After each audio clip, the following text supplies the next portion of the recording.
Yo, what's going on, guys? It's time for another reaction video, and this time we're going to be getting into some stuff from Canada. Although I'm here in the US and I'm not too far from Canada, I've never been to Canada, so I want to know from some local Canadians, if you happen to watch this video. They've got all 10 provinces in Canada ranked worst to best. Tell me if you agree with the ranking from this video. And keep in mind, I didn't make this video. I'm just reacting to it. So if you don't like the order, don't beat me up, beat up whoever made this video. With that being said, though, I do appreciate that this video from World According to Briggs. Yeah, go subscribe to that channel if you end up liking this video. I wouldn't be able to make this video without that video existing first. I said I'm not that far from Canada, but if you think about it, I am about as far south in the United States as you can get, or pretty close to as far south. Houston's right along 1 hour from the coast. And I know there's some more southern point areas in Texas, but yeah, I'm actually pretty far from Canada, even though I'm in the US. So anyways, let's get into this and see what they say are best to worst. And I'm guessing that provinces are similar to what we basically have here as states. If that's correct, let me know. If I'm wrong, let me know that.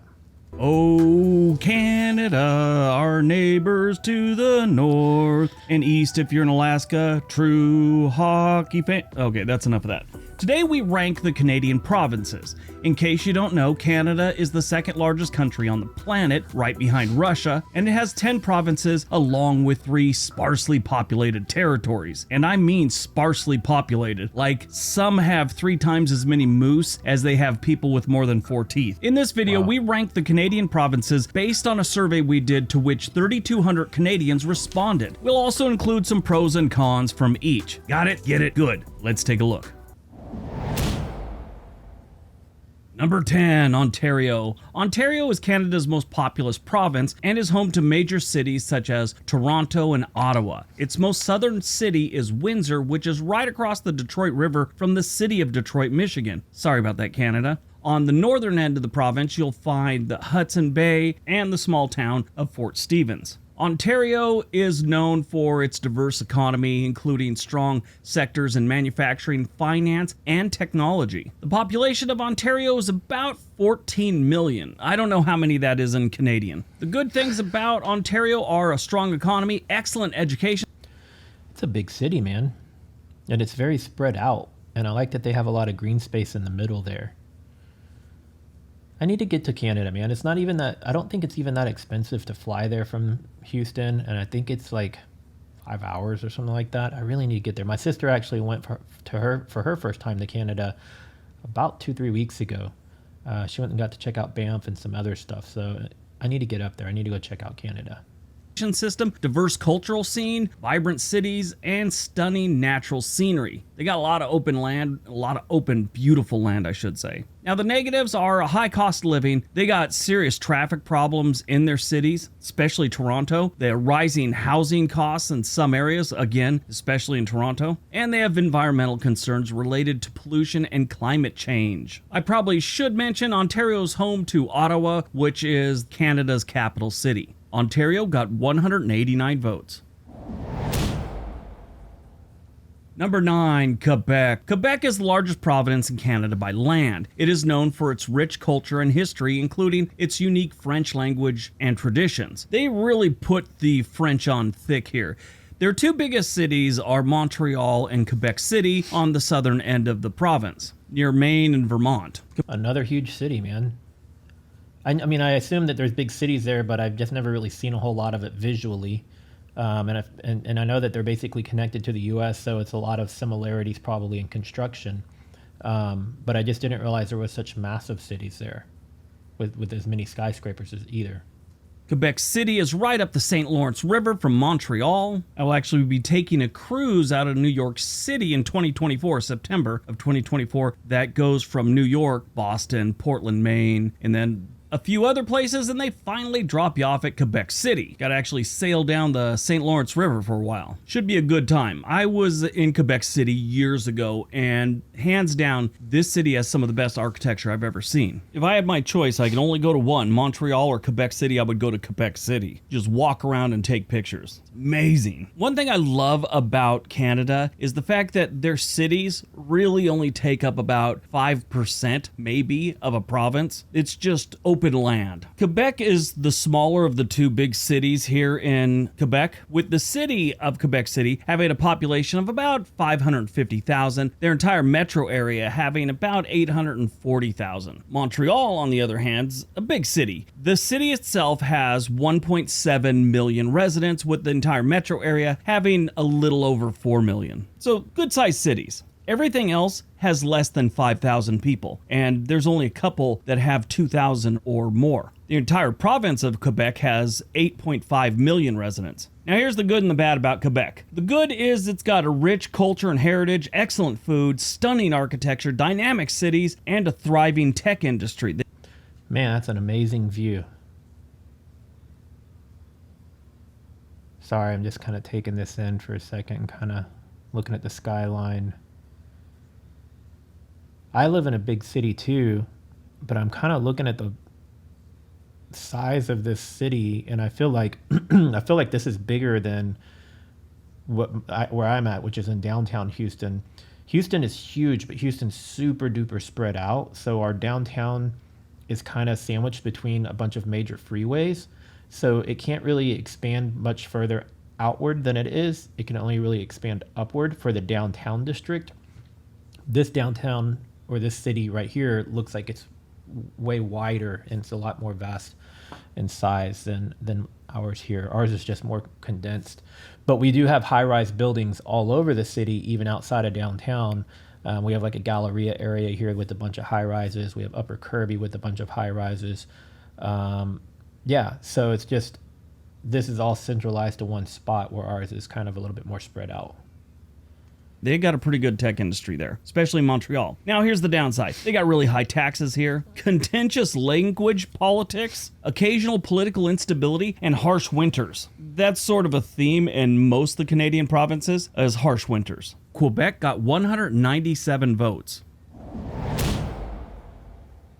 Number 8, Saskatchewan. Saskatchewan is located in the western part of Canada and is known for its vast prairies and agricultural industries. They're also really big in resource extraction like gas, oil, and potash. Potash is a fertilizer that contains potassium. There's more that goes into that, but I'm not Mr. Wizard, so I'm not going to get into it. If you go to Saskatchewan, you'll find some interesting places like Regina, Moose Jaw, and Saskatoon. Saskatchewan is right in the middle of Canada. It is above North Dakota and Montana. Saskatchewan is really a rural place. The pros of Saskatchewan are rich natural resources, a strong agricultural industry, like I said, very friendly people, and it's affordable. It's got, man, another huge city.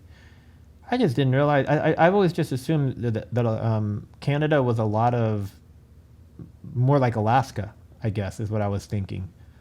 But I was completely wrong, obviously. I really need to get up to Canada. got a really low cost of living compared to the rest of Canada. Obviously, that's going to change a bit if you move into one of the big cities like Saskatoon. Now the cons: harsh winters, limited job opportunities, and occasional droughts and wildfires. Saskatchewan got 224 votes.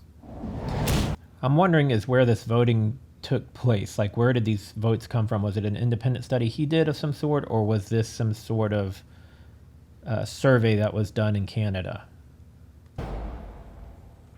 Number 7, Prince Edward Island. Prince Edward Island is up there by Maine if you're in the United States and looking for it. One time I had a discussion with a guy and he swore it was near Vancouver. I promised him it was on the other side of the country. Finally got down to what he was thinking, and he was actually thinking of Vancouver Island, which is right over there by Vancouver, BC. In case the name Vancouver Island didn't tip you off. But Prince Edward Island is a small province. It's located on the eastern coast of Canada and is known for its beautiful beaches and rural charm. It's really, really pretty, man. So considering that Canada is typically cold, and he might say this in a moment, are those beaches swimmable, or is it really cold water? I really want to know that. because this is beautiful. I would love to go visit something like this, even over the cities. It is the smallest province in terms of both land area and population, and its economy is primarily based on agriculture and tourism. A lot of cruise ships head here. For the longest time, I thought it was part of Nova Scotia. Took a geography class in college and they said, no, it's actually its own province. The pros for Prince Edward Island would be beautiful beaches, very laid-back lifestyle, it's a slow-paced thing, vibrant music and art scene, tons of seafood, and a very low crime rate. Now the negatives, or the cons. It has a high cost of living, limited job opportunities, reliance on seasonal industries like tourism, like I said, the cruise ships coming through there, and agriculture. It is pretty far north, so it does get some pretty harsh winters. This is definitely not that tropical island you dream about, but it's beautiful nonetheless. Prince Edward Island got 231 votes. Number 6, Manitoba. If you're looking for Manitoba on a map, it is right above Minnesota and North Dakota, sandwiched in between Ontario and Saskatchewan. The big city here would be Winnipeg. They have a few very small cities and the rest are just small towns. Like most of the provinces in Canada, this one's pretty big. It's actually 250,000 square miles. And the capital of Manitoba is Winnipeg. They have 1.4 million residents. Manitoba is really known for its natural beauty and outdoor recreation opportunities. The economy here is very diverse with major sectors including agriculture, manufacturing, and a lot of mining here. If you like to fish, this is a good place for that. The pros for Manitoba would be abundant wildlife, amazing natural beauty, affordable cost of living, friendly people, and a diverse economy. I love that architecture, man. That bridge looks really cool. I'm guessing that this is probably some sort of a museum of some sort. That's typically the types of buildings that have this really unique architecture. This city seems a little bit more smaller. This is kind of what I was expecting when I would think of Canada as cities that are more like this size. But like I've already said over and over, I was very wrong about that. Amazing natural beauty, affordable cost of living, friendly people, and a diverse economy. The cons would be severe weather conditions. A lot of snow shoveling, a lot of scraping ice off your windshield, limited jobs outside of Winnipeg, and they get some flooding here. Manitoba got 249 votes. Number 5, British Columbia. British Columbia is located on the west coast of Canada, and it is known for its natural beauty, including its rugged coastline, and it is surrounded by mountains. The province economy is diverse, with major sectors including forestry, mining, and technology. They got a serious technology scene in Vancouver. They also got a serious homeless population in Vancouver too. I was just there in October, and it was a little alarming. But Vancouver isn't the entire province. Out on Vancouver Island, they have Victoria. Up near the Alaskan border on the coast, they have Prince Rupert, and a whole bunch of little towns. In my opinion, British Columbia is the most beautiful one. I mean, really, really pretty, man. Really pretty. That's one thing with Houston, like Texas is fairly flat. Austin has a little bit more elevation, and it's got some lakes and, some small mountains and what have you. But here where I'm at in Houston, man, it's just flat, like flat. So anytime I see this kind of elevation, the mountains, the water and stuff, I'm always envious of it because we don't really have as much of that here, really anything in the Houston area. We have man-made bayous to help control the water for flood control, but very little actual natural water. Now, on the outskirts of Houston, you have to go quite a ways. We do have some lakes, but they're not really particularly close to the city. You got to go out quite a ways to get to them, usually 40 minutes to an hour and a half, depending which direction you're headed and which lake you're headed to. Sometimes they might even be further. They got the killer coastline, they got mountains, just a rugged landscape right outside of Vancouver. But their pros are, like I said, natural beauty, amazing, thriving cities, thriving tech industries, diverse cultural scene. Here's the negatives. So not many people live outside of Vancouver or Victoria, so this kind of just reflects on those two places. They've got a very high cost of living, horrible traffic, occasional natural disaster like wildfires, landslides, and extremely expensive real estate. I was looking at real estate in Vancouver, and even once you translate it from Canadian to American dollars, it was crazy expensive. So currently, $1 million Canadian is like 728,000 in United States dollars. They have homes in Vancouver going for like $1 million US that I wouldn't even pay $350,000 for here in Portland, Oregon. Even the suburbs like Surrey were ridiculous. So that's a serious negative for British Columbia is the cost of real estate. But like I said, it's a beautiful province and I almost called it a state. And when some place is beautiful and near the ocean, it's expensive. British Columbia got 296 votes. I think that's wrong. Should have got a lot more. Number 4, Newfoundland and Labrador. Now this is the newest province. I should say it's sort of new. There was Newfoundland, that was a province, and then in 2001 they added Labrador to it, so it became the province of Newfoundland and Labrador. This province has one of the most unique cities in... Is that some version of a penguin? I've never seen a bird like that, and the beak is very different. The only thing that's really ringing penguin to me is the colors. Tell me in the comments if you know what kind of bird that is. The province of Newfoundland and Labrador. This province has one of the most unique cities in North America. It's called St. John's. And for some reason, these people went ham and cheese with the pastel paints. It's almost like neighbors started trying to outdo themselves on who could have the most colorful home. I love doing jigsaw puzzles, and this picture, this place right here would be like the perfect photo to use to make a puzzle out of. I like the color. I don't know. I think it's interesting. It makes it each one pop, and stand out from each other against the, the grays and the greens from the natural mountain. I would love to see more stuff like this. And it's not like they're all doing pinks. This year it's all pinks. No, one might be bright green, one might be bright blue, another one's yellow, another one's red. It's very unique. If you ever do visit St. John's, make sure you go to George Street. George Street has the highest concentration of bars and pubs in North America. But Newfoundland and Labrador is located on the eastern coast of Canada. Newfoundland and Labrador is known for its stunning natural beauty and friendly people. The province has a rich history with a strong emphasis on fishing and the sea. That's really pretty too, man. Sorry I keep pausing it, guys. I just like to kind of really get a good look around at everything.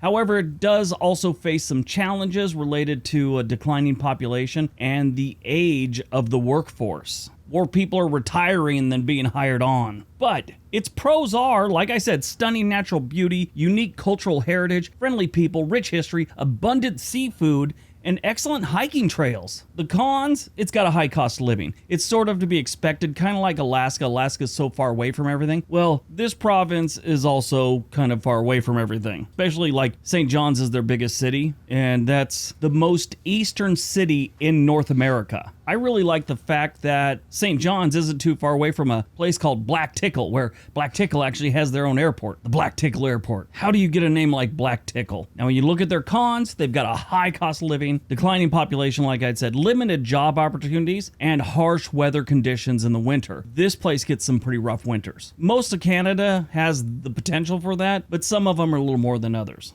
Newfoundland and Labrador got 353 votes. I don't get that one at all. Number 3, New Brunswick. New Brunswick is located on the east coast of Canada and is known for its natural beauty and outdoor recreation opportunities. Like a lot of these places, Canadians like to get outside and they like to do things once they're out there, no matter what the weather is. In Oregon, there's a saying, if you waited for better weather, you'd never leave the house. My other favorite one that I heard when I first moved up here was, we don't cry when it rains on our parade, we expect it to rain on our parade. That's how Canadians are. Soccer and hockey are a perfect example. It's like they were playing soccer one year and then it got too cold and they thought, you know what, the field's all frozen and covered with snow, what do we do now? They're all, hey, look, the pond is frozen, why don't we play on there? Of course, the ice is slippery, so we'll need to put blades on our feet, give each other sticks, and then we'll fist fight whenever we disagree with each other. And front teeth are optional. I'm really not sure how they invented hockey, but I mean, that story's as good as any other. New Brunswick is a really laid-back province. It's a nice place to retire. It's a nice place to relax. They don't have any giant cities. Their major industries are forestry, manufacturing, and tourism. The pros of New Brunswick is friendly people, affordable cost of living, beautiful scenery, diverse wildlife, and numerous outdoor recreational opportunities. The cons? It's got limited job opportunities. They don't have a lot of different industries here, so make sure you know before you go if you're going to move there. They don't pay the best in this one. They actually have pretty low wages compared to the other provinces, and they get a lot of natural disasters, floodings, ice storms, things like that. New Brunswick got 387 votes.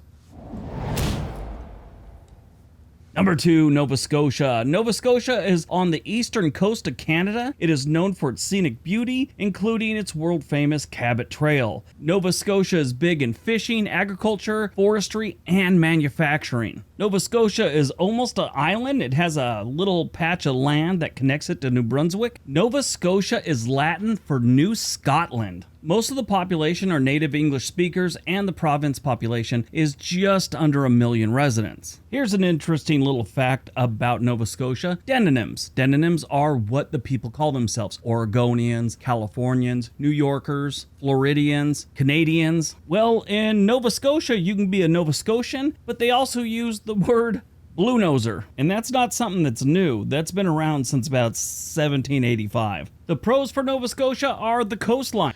Somebody explain to me where that comes from. Blue nosers? And what was the other ones he said? Denonyms? Where does that come from? It's beautiful, excellent seafood, strong arts and cultural scene, world-class universities, and a thriving economy. The downside, high taxes, limited job opportunities in certain areas, a high rate of poverty, and occasional severe weather events. Nova Scotia got 514 votes. Alright, before we get to number 1, if you want to help out this channel, at the end of this video, they offer you some other things to watch from this channel. If you clicked on one of those, it really helps out the channel. It's something YouTube's really focusing on right now. So if you got time, watch another World According to Briggs video. Alright, on to number 1. Real quick, again, his channel is World According to Briggs. If you guys want to go subscribe. Wow, he's got 1 million subscribers already, so must be an excellent channel. I'll probably end up doing reactions to some of his other content. And number 1, Alberta. Yeah, this one surprised me. I wouldn't have picked Alberta as number 1, but it got the most votes. Alberta is located in Western Canada, and it's known for having a very strong economy, which includes major sectors in oil and gas, agriculture, and technology. The province is also home to the Rocky Mountains, at least part of them. Yes, the Rocky Mountains are not exclusive to the United States. They've been big in energy and oil production forever here. Edmonton Oilers is their hockey team. They also have the Calgary Flames. We used to have the Houston Oilers here in Houston, but it was a NFL football team. Which is my favorite hockey team. Now, the pros for Alberta are this. They have a strong economy, high standard of living, abundant natural resources, and the amazing natural scenery that I was talking about. Their cons, they have a heavy reliance on the oil and gas industry, occasional wildfires, rising housing costs in some areas, and environmental concerns related to resource extraction. They get some pretty bad air quality here occasionally. But Alberta is a beautiful place to live. When you live in an area with the Rockies, it can't be completely bad, right? I should have mentioned this earlier, but the mountains that they have in British Columbia, well, that's the Rockies also. Alberta got 561 votes. All right, that's today's video. Hope you guys enjoyed it. Hope you got some information out of it. Now go out, have a great day. That was a really, really well put together video. So I will likely be back on this channel again. Like I said at the beginning of the video, tell me what you think the order should be. Is this accurate order? And one of my biggest takes from this is that much of Canada has a high cost of living and harsh winters. I'm not a cold weather person. I would love to visit some cold, like snowy mountains at some point and go do some like actual skiing and be in the snow. But it's definitely not something I would want to live in and experience on a regular basis. That being said, if I wasn't going for the snow, if I was wanting to visit Canada in the warmer months, to go sightseeing in maybe the cities, or maybe go do some hiking and things like that without it being snowy weather, what's the best time of year to do that there? Let me know in the comments. If you're new here, subscribe, click the bell so you'll get notified every time I upload a new video. If you like this video, give it a thumbs up. It does help with the algorithm. And I will see you guys in the next video. Later.